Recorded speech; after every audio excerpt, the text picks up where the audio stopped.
नवी मुंबई या संघटनात्मक जिल्ह्यामध्ये संघटन पर्वामधील असणाऱ्या सक्रिय सदस्य अभियानाची आज कार्यशाळा होती। जवळजवळ या ठिकाणी 67% जास्त प्राथमिक सदस्य दोन्ही मतदारसंघामध्ये झालेले आहेत।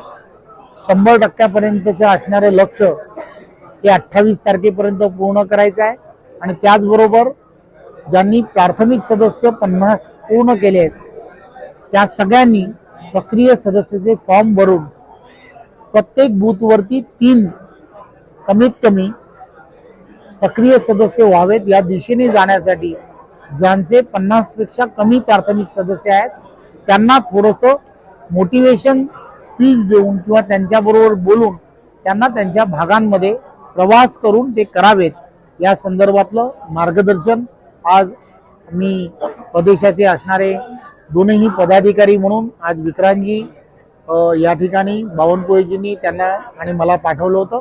त्यामुळे सर्व ठिकाणी सक्रिय जी सदस्यता अभियान जे आहे ते लवकरात लवकर पूर्णत्वाच्या दिशेने गेलं पाहिजे। बूथच्या रचना या पूर्ण झाल्या पाहिजेत। या सगळ्या गोष्टीचं आम्ही सगळीजण फॉलोअप घेतो। सर, नवचैतन्य म्हणता तुम्ही ऑलरेडी 6 मारलेला आहात। एकूण वातावरण नव्याचं पाहता पॉझिटिव्ह आहे। भरत साहेब म्हणा एकूण वातावरण पाहता एक दिवसाला येईल असं चित्र तरी आहे।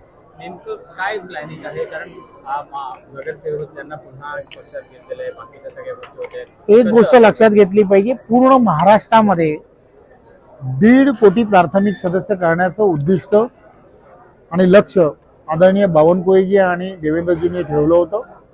आणि ज्या ज्या भागांमध्ये ज्या वेळेला आम्ही पूर्ण महाराष्ट्रभर प्रवास केल्यानंतर लक्षात येतं की एक चांगलं वातावरण, पार्टीला पोषक असणारं वातावरण हे सर्व ठिकाणी दिसत आहे। अनेक वर्ष पार्टीबरोबर काम करणारे, पार्टीच्या विचारधारेबरोबर काम करणारे अनेकांनी काही कारणांमुळे वेगवेगळ्या ठिकाणी त्यांनी काम केलं, परंतु त्यांची सगळ्यांची मानसिकता अशी आहे की पार्टीबरोबर पुन्हा काम करावं। आणि त्यामुळे पार्टीने असा निर्णय घेतला की सर्व लोकांना सामावून घेतलं पाहिजे। येणाऱ्या काळामध्ये आदरणीय पंतप्रधान नरेंद्र मोदीजींच्या नेतृत्वामध्ये, आदरणीय नड्डाजी, अमितजी यांच्या सगळ्यांच्या नेतृत्वामध्ये आणि आदरणीय महाराष्ट्राचे आमचे सर्वांचे नेते आदरणीय देवेंद्रजी आणि चंद्रशेखर बावनकुळेजी या सर्वांनी एक विचार केला की आपल्याला आपल्या प्रत्येक ज्या ठिकाणी आपली ताकद आहे त्या ताकद अजून कशी वाढेल त्यासाठी समविचाराची असणारी जी मंडळी आपल्याबरोबर जोडली जाऊ शकतात त्या सर्व लोकांना आपण जोडून घ्यावं।